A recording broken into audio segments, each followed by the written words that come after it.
하나님은 사람에게 깊은 관심이 있습니다. 하나님은 사람을 사랑하시고 사람을 구원하시기를 원하십니다.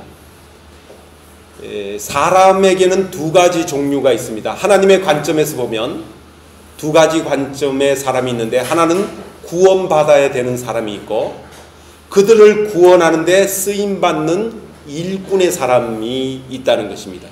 하나님은 사람들을 구원하는데 사람을 통하여서 그들을 구원을 하십니다. 그래서 하나님께서는 일꾼을 택하시고 일꾼을 부르시고 일꾼을 훈련시키시고 그 일꾼을 통하여서 사람들을 구원해 나가는 것을 볼 수 있는데, 그 하나님의 일꾼으로 쓰임받는 사람들은 하나님 앞에 아주 굉장한 혹독한 훈련을 하는 것을 우리가 성경을 말씀을 통해서 보면 볼 수가 있습니다. 예를 들면 요셉 같은 사람이지요.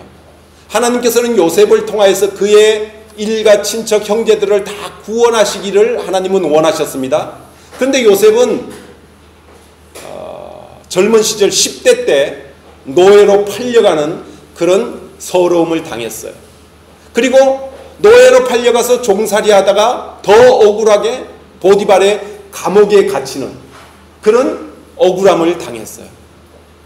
그런데도 하나님께서는 그를 통하여서 이제 그 훈련이 다 끝나고 난 다음에 그의 형제들을 다 구원해내는 그런 훈련을 했죠. 오늘 우리가 본문으로 보는 모세도 그렇죠. 모세도 그렇지 않습니까, 여러분? 모세가 태어나자마자 광주리에 담겨서 나일강에 버려지는 그런 운명에 처하게 됩니다. 그런데 모세가 바로의 궁에 들어가서 40년간 훈련받아서 최고의 학문, 군사적인 훈련 다 받아갖고 이제 능력이 있을 때 자기의 힘으로 자기 민족을 구원해 볼 것이라고 힘을 휘둘렀는데, 그때는 아무것도 할 수 없었습니다. 그냥 미디안 광야로 도망갈 수밖에 없었죠.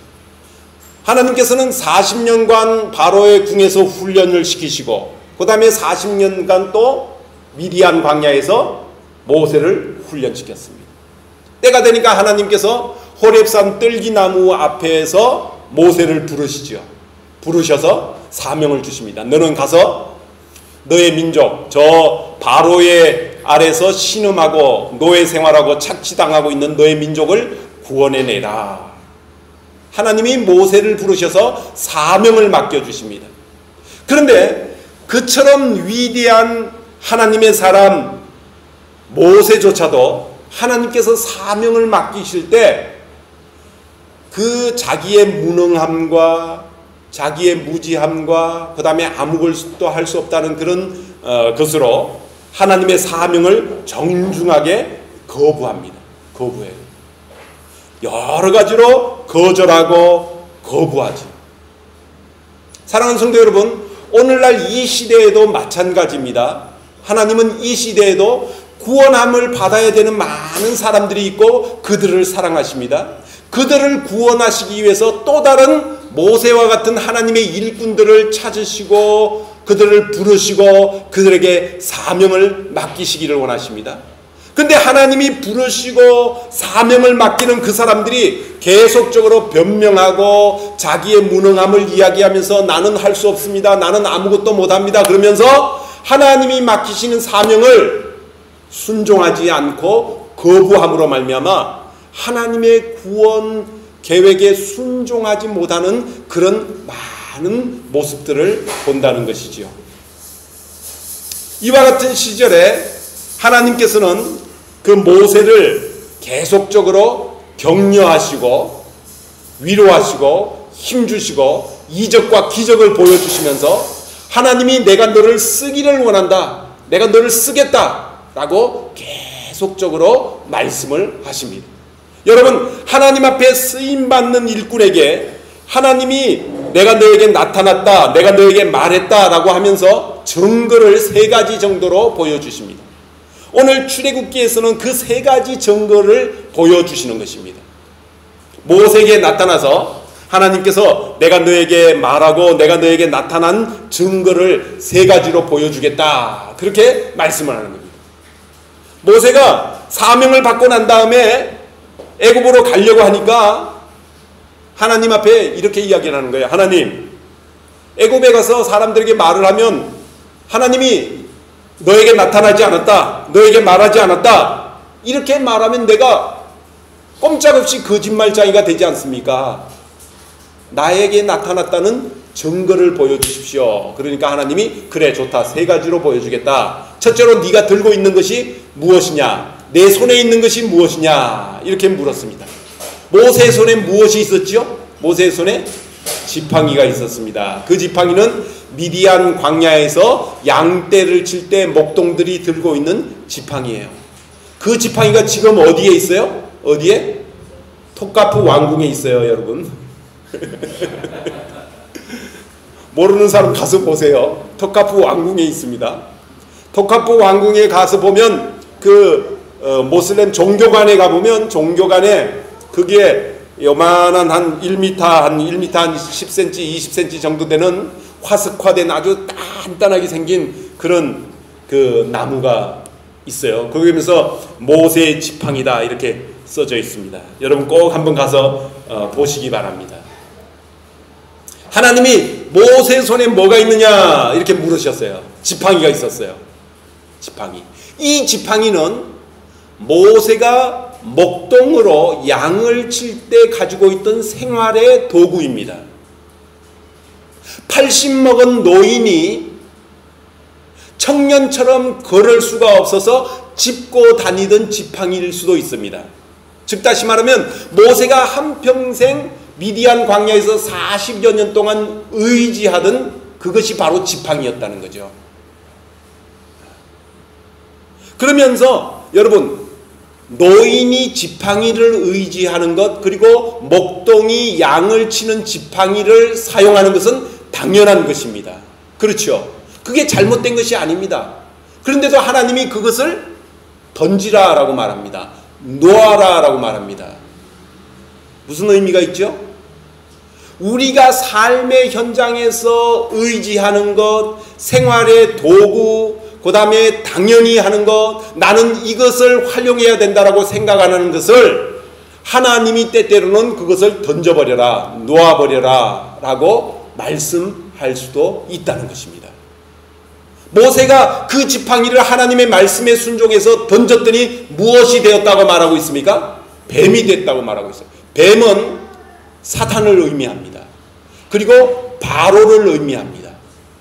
하나님의 백성들을 꽁꽁 묶어서 자기 마음대로 조정을 하면서 노예 생활을 시키고 착취하는 그런 뱀, 사탄, 바로. 여러분, 바로가 앉아있는 의자에는 양쪽에 그 뱀이 이렇게 조각으로 조형되어 있다고 합니다. 그리고 애굽 사람들은 뱀을 신으로 숭배를 했어요. 바로가 앉아있는 보좌에 뱀을 그려놓고 바로는 뱀을 의미하는 것입니다. 그런데 하나님께서 그 뱀의 머리를 깨트려 부셨어요. 믿습니까? 창세기 3장 15절에 여자의 후손이 뱀의 머리를 상하게 할 것이다. 그렇게 하나님께서 말씀하셨듯이 예수 그리스도가 이 땅에 오셔서 그 뱀의 대가리를 깨트려 버린 거예요. 그러니까 하나님께서 모세에게 뱀의 머리를 잡으라 그러지 않고, 뱀의 몸통을 잡으라 그러지 않고, 뱀의 무엇을 잡으라 그랬어요? 꼬리를 잡으라. 이미 뱀의 머리는 우리 예수 그리스도께서 그 문제를 해결해 놓았기 때문에 꼬리만 잡으면 된다는 거죠. 지금 이 세상에서 역사하고 이 세상에서 간악하게 하나님의 백성들을 괴롭히는 그 뱀은 꼬리에 지나지 않는다는 것입니다. 여러분, 뱀은 말이죠, 머리를 깨트려서 죽여도, 머리를 잘라줘도 몸통과 꼬리는 여전히 막 파닥닥 파닥닥 그러면서 움직입니다. 저 남미에 있는 그 커다란 뭐라 그럽니까? 그 구렁이. 그거는 말이죠, 머리를 잘라도 몸통으로 사람들을 칭칭 감아갖고 사람들의 갈비뼈를 어스려서 죽이는 그런 구렁이도 있다고 그래요. 여러분, 지금 오늘날 이 신약 시대에 역사하는 이 사탄은 이미 예수 그리스도의 십자가의 사건으로 말미암아 머리가 깨어진 것입니다. 그런데도 여전히 그 꼴이나 몸통은 살아있는 것처럼 역사하면서 하나님의 백성들을 괴롭히고 그들을 노예 생활로 착취하고 마음대로 죄악 생활로 끌고 다니게 만드는 그런 일들을 한다는 것입니다.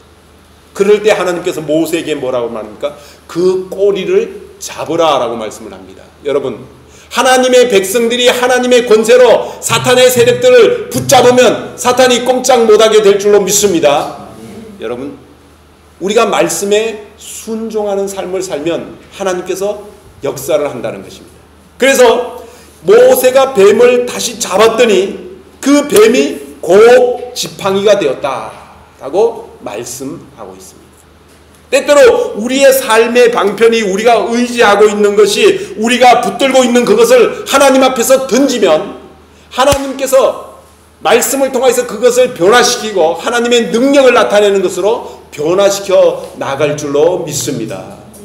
하나님은 그것을 하나님이 주시는 은사로 사용하기를 원하시는데 우리가 그것을 고집하고 붙잡고 있으면 그것을 하나님이 능력으로 나타낼 수가 없습니다. 때때로 하나님이 던지라 그러면 버리라 그러면 버리고 던지라 그러면 던지고 다시 잡으라 그러면 잡을 때 그 속에서 하나님이 능력을 나타낸다는 것입니다. 왜 그와 같은 능력을 하나님이 하시느냐? 왜 하나님이 그러면 들고 있던 멀쩡한 지팡이를 뱀이 되게 하고 또 다시 붙잡으면 다시 그것을 지팡이가 되게 하느냐? 왜 그 이유를 하느냐 하면 5절 보십시오. 5절 다 같이 읽겠습니다. 시작. 이는 그들에게 그들의 조상의 하나님 곧 아브라함의 하나님 이삭의 하나님 야곱의 하나님 여호와가 내게 나타난 줄을 믿게 하려 함이라. 예.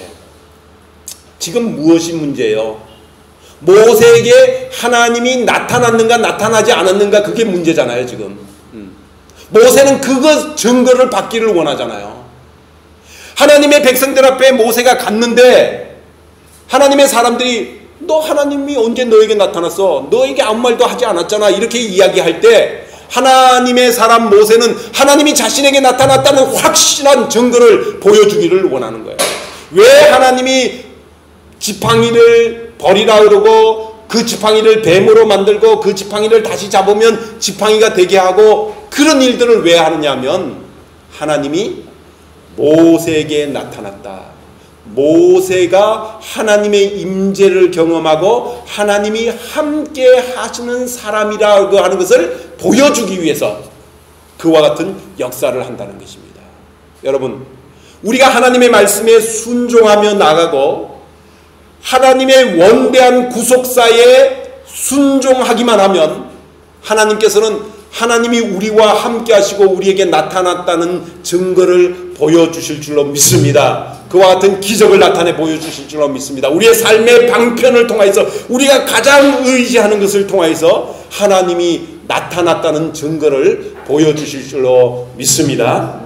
그 다음에 두 번째로 하나님께서 모세에게 내 손을 품에 넣어라 그랬어요. 가슴에 품에 넣어라. 예. 품에 넣었다 꺼냈더니 그 손이 어떻게 되었어요? 희게 되어갖고 문둥병이 걸리게 되었어요. 여러분, 이 손은 무엇을 의미하느냐 하면 손은 일을 하는 것을 의미하고 노동을 하는 것을 의미하고 사람의 행위를 나타내는 것입니다. 물론 지팡이도 일을 하는 도구이지만 실제적으로 그 지팡이를 붙잡고 일을 하는 것은 손입니다. 손. 사람의 손은 사람의 행위를 이야기하는 것입니다. 행위. 수많은 사람들이 자신의 손을 통하여서 자신의 행위를 통하여서 자신의 하는 일을 통하여서 거룩한 일, 대단한 일, 능력 있는 일, 그 다음에 위대한 일들을 행하기를 원합니다. 그런데 사람의 행위가 손이라고 하는 것이 행함이라고 하는 것이 그렇게 거룩하거나 깨끗하지 못하다는 것입니다. 문둥병과 같다는 것입니다. 하나님이 그것을 보여주시는 것입니다. 네가 지금까지 행해온 것, 네가 지금까지 손으로 한 것, 그 모든 것이 더럽고 추하고 냄새나는 문둥병과 같다라는 것을 이야기하는 것입니다. 여러분, 어떤 사람들은 자신의 행위로 의롭게 되려고 하는 사람들이 있습니다. 자신의 행위로 선하다고 하는 증거를 나타내려고 그러는 사람들이 있습니다. 그러나 사람의 손으로 하는 모든 일들이 하나님의 보시기에는 문둥병 같다는 거죠. 문둥병. 여러분, 문둥병은 당시의 고대 사회에서는 하나님의 저주를 받은 것이다 라고 이야기를 하고, 그리고 그 하나님으로부터 버림받은 것에 상징하는 것이 바로 문둥병입니다. 모세의 손이 가슴에 넣었다 꺼내놨더니 손에 실체가 보여지는데 네 손으로 한 모든 일들이 죄악으로 가득 찬 저주받을 문둥병과 같은 그런 행위에 지나지 않는다라는 것을 보여주는 것입니다. 그랬더니 하나님께서 그 모세의 문둥병, 손에 문둥병을 보여주시면서 다시 품에 넣어라 라고 말씀했어요. 가슴에 넣어라. 가슴에 넣었다 꺼냈더니 어떻게 되었어요? 깨끗해졌다라는 것입니다. 이건 무엇을 의미하느냐 하면, 여러분, 사람의 손이, 사람의 행위가 가슴을 변화시키는 것이 아니라 사람의 변화된 가슴이 손을 변화시킨다라는 것을 우리가 이 말씀을 통해서 깨달아 알 수가 있습니다. 믿습니까? 여러분, 사람의 본성의 마음은 악하고 더럽고 살인하는 것과 간음하는 것과 음란한 것과 욕심으로 가득 차 있는 것이 사람의 마음입니다. 사람의 가슴입니다. 사람의 변화의 출발점은 바로 그 가슴에서부터 시작되어야 된다는 것을 말하고 있는 것입니다. 가슴이 변화되어야, 사람의 마음이 변화되어야, 그래서 그런즉 누구든지 그리스도 예수 안에 있으면 새로운 피조물이라. 이전 것은 지나갔으니 보라 새 것이 되었도다. 여러분, 하나님께서 저와 여러분의 가슴을, 마음을 변화시켜 주셔야 될 줄로 믿습니다. 그래서 그 변화된 가슴에 다시 품고 나온 사람의 일과 사람의 행위와 사람의 삶의 모습이 새롭게 온전하게 새살같이 그렇게 변화되어진다는 것입니다. 수많은 사람들이 자신의 손으로, 자신의 행위로, 자신의 삶의 모습으로 자신의 삶을 변화시킬 수 있다라고 생각을 합니다. 그러나 하나님의 말씀은, 성경은 아니다라는 것입니다. 가슴이 먼저 변화되어야 된다. 사람의 마음이 먼저 변화되어야 된다. 그 변화된 마음에 들어갔다 나온 손만이 변화된 행위, 변화된 일, 변화된 삶을 가꾸어 나갈 수 있다라고 하나님이 말씀하시면서 하나님 앞에 쓰임받는 일꾼에게는 이와 같은 변화가 있어야 된다라고 말씀하고 계시는 것입니다. 사랑하는 성도 여러분, 저와 여러분이 하나님 앞에 쓰임받기를 원하십니까? 먼저 가슴이 변화되어지기를 주님의 이름으로 축원합니다. 심령이 새로워지기를 축원합니다. 그래서 마음이 변화되어서 예수 그리스도로 말미암아 마음이 새롭게 창조되어서 그 새롭게 변화된 마음에 한 번쯤 들어갔다가 나와서 그 손으로 일을 하고 행위를 하고 무슨 일을 할 때 그것이 하나님이 쓰시는 손길, 하나님이 쓰시는 일꾼, 하나님이 쓰시는 일꾼의 손이 되어지는 줄로 믿습니다.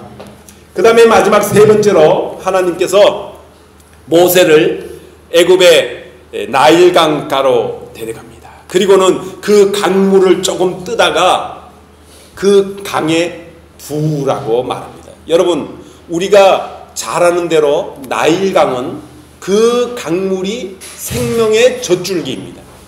그 강물이 온 이집트를 흘러서 이집트 그 나일강가 곳을 삼각주로 만들고 비옥한 땅으로 만들고 그곳에서 나는 풍성한 양식을 통하여서 이집트의 사람들은 풍요롭게 생명을 누리고 있었습니다. 그런데 모든 그 이집트 사람들이 나일강을 어떻게 생각을 했는고 하니, 나일강은 모든 생명의 젖줄기이다. 그리고 풍요와 부요를 가져다 주는 그 어머니와 같은 역할을 하는 신이다라고 이렇게 섬겼습니다. 나일강을 그 신으로 섬겼다는 거죠. 이 이집트 사람들이, 당시에 고대 이집트 사람들이. 왜냐하면 그 그 나일강이 한 번씩 범람하고 그 강물이 흘러서 그 비옥한 땅을 만들고 그 비옥한 땅에서 나는 소출을 가지고 먹고 사니까 나일강을 굉장히 중요시 여기고 신성시 여기면서 그 다음에 그 강물로 말미암아 자신들의 생명이 유지되어진다라고 생각을 하고 있었다는 것입니다. 근데 하나님께서 그 강물에 부으니까 그것이 뭘로 변화되었어요? 피로 변화됐어요. 피로. 자신들이 그렇게 신성시 여기고 그렇게 신으로까지 섬기는 그것이 피로 변했어요. 더 이상 생명을 주거나 풍요를 주거나 부요함을 주는 것이 못 되었다라는 것입니다. 즉 다시 말하면 이것은 세상의 자연 환경이나 세상의 어떤 나일강 같은 그런 세상의 것들이 참된 양식이나 참된 생명을 주지 못한다라는 것을 의미하면서 그 모든 자연 만물과 그 다음에 그 자연 만물을 통해서 주어지는 풍요한 삶은 결국 하나님으로부터 온다라는 것을 이야기한다는 것입니다. 여러분, 사람이 열심히 수고하고 사람이 열심히 노력하고 사람이 열심히 사업하는 것도 중요하지만 결국 그 자연이나 그 환경이나 그 상황을 누가 주관하고 계시느냐 하면 하나님 아버지께서 주관하고 계시는 줄로 믿습니다. 그래서 하나님 아버지께서 그것을 주셔야만 사람이 생명을 누릴 수 있고 풍요를 누릴 수 있고 부유함을 누릴 수 있다라는 것을 의미하는 것입니다. 하나님이 그 자연 속에 그냥 조그만 물방울 하나만 떨어뜨려 버리면 그것이 핏빛으로 변하여서 사람들이 더 이상 누릴 수 없는 것으로 만들어 버리신다는 거죠. 하나님의 사람들은 철저하게 하나님을 의지해서 마치 이스라엘 백성들이 광야에 나가서, 여러분 광야는 농사 지을 수도 없고 소출을 거둘 수도 없고 그 장사를 할 수도 없고 아무것도 할 수밖에 없고 오직 하나님만 바라볼 수밖에 없는 그런 상황입니다. 오직 하나님만 바라볼 때 하나님께서는 하룻밤 지나고 나면 아침에 만나를 내려주시고 또 만나를 먹다가 실적 나면 하나님께서 메추라기 떼를 몰아서 메추라기를 보내주셔서 고기를 먹게 하시고 이스라엘 백성들이 광야 생활 40년 동안 이것을 체험하도록 만들어 주셨다는 것입니다. 하나님이 쓰시는 하나님의 사람은 그 필요한 것, 재물, 물질 이런 것들이 자연이나 나일강이나 그런 환경이 가져다 주는 것이 아니라 결국은 하나님이 공급하여 주신다라는 그런 것을 깨달아야만이 그때 하나님이 쓰시는 사람이 될 수 있다라고 말하여 주고 있는 것입니다. 모세에게 하나님께서 지금 이것을 증거로 보여주시면서 이것을 체험하고 훈련시키시기를 원하시고 계십니다. 여러분, 우리가 때때로 너무 가난해서 힘들고 어려울 때도 있어요. 정말 교회 나갈 때 차비가 없어서, 교회 나가고 싶은데 차비가 없어서 못 나가거나 아니면 걸어서 가야 되는 그런 상황이 있을 수도 있어요. 그래서 잠언의 말씀에 보면 잠언 저자가 그렇게 이야기를 하죠. 하나님, 나로 너무 가난하게도 마옵시고. 왜냐하면 너무 가난해지면 도적질할까 두려우니까 너무 가난하게도 마옵시고. 그렇다고 또 너무 부유하게도 마옵소서. 그렇게 잠언의 저자는 기록을 하죠. 왜 그렇습니까? 너무 부유하면 하나님이 없다 한다는 거죠. 왜? 물질을 의지해서. 더 이상 하나님을 기대하거나 하나님을 바라보지 않아도 내가 내 쌓아놓은 은행의 잔고를 통해서 살아갈 수 있다라고 생각을 하기 때문에 사람이 너무 재물이 많아지면 하나님을 의지하지 않게 되니까 잠언의 저자는 뭐라 하냐면 나로 너무 부유하게도 마옵소서. 가난하게도 마옵시고 부하게도 마옵소서. 여러분, 우리 열방교회 성도들은 다 이와 같은 기도를 해야 될 줄로 믿습니다. 이와 같은 기도를 하면 하나님께서 우리를 축복하셔서 너무 가난하게도 하지 않으시고 너무 부유하지도 않으시고 그냥 하나님이 주시는 복을 누리면서 풍요로우면서 어려운 자들을 베풀고 나누면서 그렇게 살아가게 될 줄로 믿습니다. 한 가지 분명한 사실은 나일강이 이집트 사람들을 먹여 살린 것이 아니었다는 것입니다. 나일강의 젖줄기가, 나일강의 그 풍요로운 물이 그 이스라엘 백성들을 먹여 살린 것이 아니었다라는 것입니다. 하나님은 지금 이 사건을 통해서 하고 싶은 것이 결국은 하나님께서 공급해 주시고 하나님께서 베풀어 주셔야 한다라는 것을 이야기하고 있고, 하나님만이 최종 마지막 정답이라고 말해 주고 있는 것입니다. 여러분, 이것을 모세가 깨닫기를 원하셨어요. 마찬가지로 오늘날 이 시대에 하나님이 일하시고 하나님이 붙으시고 하나님이 쓰시는 모든 일꾼들이 이 사실을 깨닫기를 원하고 이것을 하나님은 훈련시키시고 계시는 거예요. 하나님이 나타났다는 세 번째 증거가 바로 그것입니다. 하나님이 나타났다는 세 번째 증거는 하나님이 책임져 주신다는 것입니다. 하나님이 공급해 주신다는 것입니다. 하나님이 마지막 최종 결제를 해 주신다라는 것을 깨달아야 그 사람이 결국은 하나님이 쓰시는 사람이 되어진다. 여러분, 그런데도 말이죠, 모세가 뭐라고 그러냐면, 모세가 10절에 오 하나님이여, 나는 본래 말을 잘 하지 못하고 나는 입이 뻣뻣하고 혀가 둔한 자니이다. 여러분, 모세가 정말 말을 잘 못했을까요? 혀가 뻣뻣하고 둔했을까요? 물론 광야 생활 40년 동안 그렇게 됐을 수도 있겠죠. 그러나 당시에 이집트의 최고의 학문을 공부하고 많은 세계의 언어들을 공부했던 모세가 얼마나 달변가였겠어요. 근데 왜 이렇게 고백을 합니까? 왜 이렇게 고백을 해요? 과거의 상처 때문에, 과거의 아픔 때문에 뭐예요?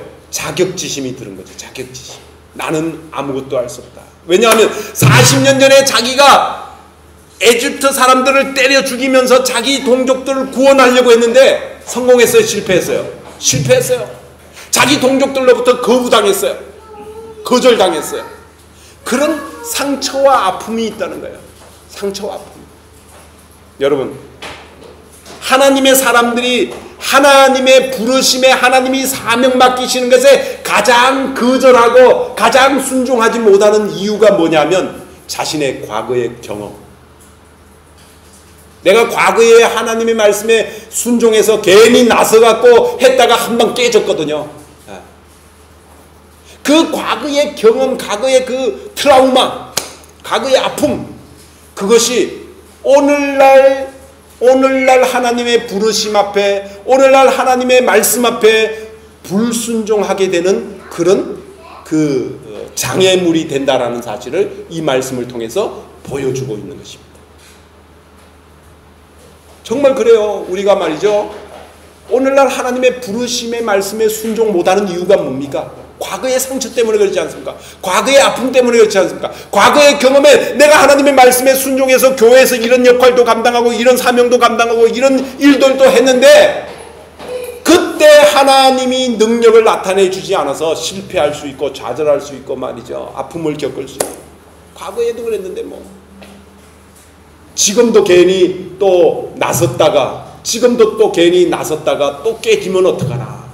여러분, 그러나 하나님은 계속적으로 모세를 격려합니다. 뭐라고 격려합니까?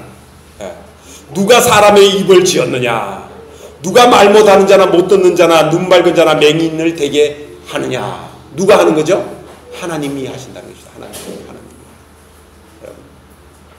과거의 아픔은 과거라는 것입니다. 그 과거의 아픔이나 과거의 상처가 오늘날 하나님의 부르심에, 하나님의 사명을 맡기심에 거절할 이유가 되지 못한다라고 하나님은 말씀하고 계십니다. 그랬더니 말이죠, 모세가 뭐라고 말하냐면 13절 다 같이 읽겠습니다. 시작. 모세가 이르되 오 주여 보낼 만한 자를 보내소서. 나는 하나님이 보낼 만한 그런 사람이 아니라고 자격지심을 나타내고 있는 모세의 모습을 보고 있습니다.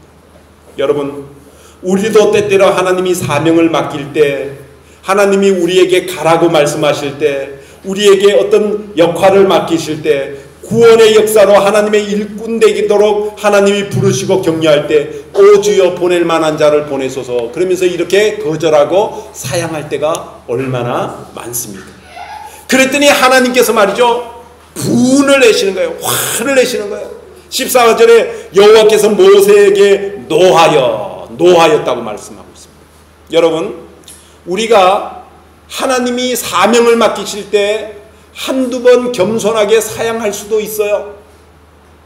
그런데 계속적으로 자격지심에 빠져갖고 하나님이 맡기신 사명을 감당하지 못하는 것 겸손을 가장한 뭐라고 그러죠? 교만이라고 합니다. 겸손을 가장한 교만.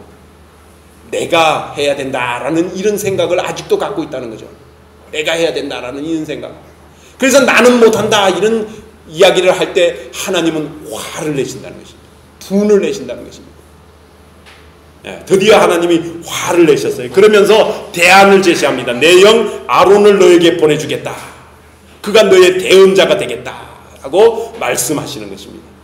그러면서 뭐라고 그러냐면 네가 순종하여서 바로 앞에 나가기만 하면 너를 바로에게 하나님과 같이 되게 해 주겠다 라고 말씀하십니다. 16절 다 같이 읽겠습니다. 시작. 그가 너를 대신하여 백성에게 말할 것이니 그는 내 입이 대신할 것이요 너는 그에게 하나님같이 되리라. 하나님같이 되리라. 물론 모세가 아론에게 하나님같이 되어진다는 것입니다. 그죠? 여러분 아론이 형이에요? 모세가 형이에요? 아론이 형이에요. 아론이 형인데도 지금 하나님은 아론을 쓰세요? 모세를 쓰세요? 모세를 씁니다. 모세를 쓰니까 비록 아론이 형이지만 동생이 형에게 무엇같이 되게 해주겠다? 하나님같이 되게 해주겠다라는 하나님같이 되게 해주겠다. 여러분 하나님이 쓰시면 형제 간에도 형 동생이 사라집니다. 하나님이 쓰시면 동생이 형에게 하나님처럼 보여질 수 있습니다. 믿습니까? 예. 저희 가정은 말이에요. 8남매예요. 8남매. 형이 3분 계시고 누님이 4분 있어요. 근데 막내인 저가 아버지를 이어서 목사가 되었어요. 그래서 집안에 대소사가 이루어지고 어머니의 생신이라든지 뭐 아버지의 길이라든지 형제들이 모여서 예배를 드리면 누가 그 예배를 인도할까요? 장로인 안수집사도 아니고요. 차남인 장로님도 아니고요. 예. 큰 누님인 권사님도 아니고요. 그들은 다 제가 예배 인도하는 앞에 머리를 조아리며 목사님 막내 동생에게 그러는 것입니다. 그러는 거예요. 왜 그래요? 왜? 하나님이 누구를 쓰고 있기 때문에? 막내를 쓰고 있기 때문에 그런 거예요. 막내를 쓰고 있기 때문에. 하나님이 모세에게 지금 그러는 겁니다. 너의 형 아론에게 하나님처럼 만들어주겠다. 즉 다시 말하면 네가 말하는 것은 바로에게 하나님처럼 나타나겠다라고 말해주는 거예요. 여러분 우리가 하나님의 말씀에 순종하여서 하나님의 맡기신 말씀을 받고 그 사명을 가지고 세상 사람들에게 나가고 말이죠. 그 말씀을 세상 사람들에게 대언을 하고 세상 사람들에게 그대로 전달하면 그가 하나님이 함께 하시는 모세가 되기만 하면 하나님께서는 세상 사람들에게 여러분을 하나님과 같이 만들어 주시는 줄로 믿습니다. 세상 사람들이 여러분을 두려워하게 됩니다. 벌벌 떨게 만듭니다. 하나님이 그렇게 만드십니다. 분명한 사실은 우리가 하나님의 사명에 붙잡힌 사람이 되면 하나님의 일꾼이 되면 하나님의 복음을 들고 세상 사람들에게 나가서 예수 믿으십니까? 복음을 증거하기만 하면 하나님께서 그 사람에게는 하나님같이 만들어주겠다고 말씀을 하고 있는 거예요. 실제로 그렇게 됐어요? 안 됐어요? 여러분 나중에 이 장면 다음에 모세가 바로에게 나가서 10가지 재앙을 바로에게 내립니다. 재앙을 내릴 때마다 바로의 마음이 강팍해지고 마음을 변화시키고 그럽니다. 마지막에는 바로의 아들이 죽습니다. 모세가 바로에게 하나님처럼 보여지게 되었습니다. 이 말씀은 오늘날 우리의 삶의 현장에도 그대로 이루어지는 줄로 믿습니다. 하나님은 오늘날도 열방교회 성도들을 세상 사람들에게 하나님같이 보여지는 존재로 쓰기를 원하십니다. 우리가 모세처럼 사명에 사로잡히기만 하면, 말씀에 순종하기만 하면 하나님은 그 순종하는 모습을 통하여서 세상 사람들에게 하나님같이 보이도록 만들기를 원하시고 계십니다. 여러분 시험해 보십시오. 테스트해 보십시오. 세상 사람들 만날 때 그냥 사업 이야기만 하지 말고, 그냥 장사 이야기만 하지 말고, 그냥 정보만 서로 교환하지 말고, 그냥 잡담만 하지 말고, 당신 예수 믿으십니까? 예수 믿어야 합니다. 이렇게 전달하기 시작을 하면 여러분은 그 사람 앞에 하나님과 같은 존재로 만들어 주시겠다고 하나님이 약속하고 계십니다. 이 말씀을 믿으시고 이번 한 주간 동안도 모세처럼 세상 사람들을 구원하는 데 쓰임받는 일꾼이 다 되어지기를 주님의 이름으로 축원합니다. 기도드리겠습니다.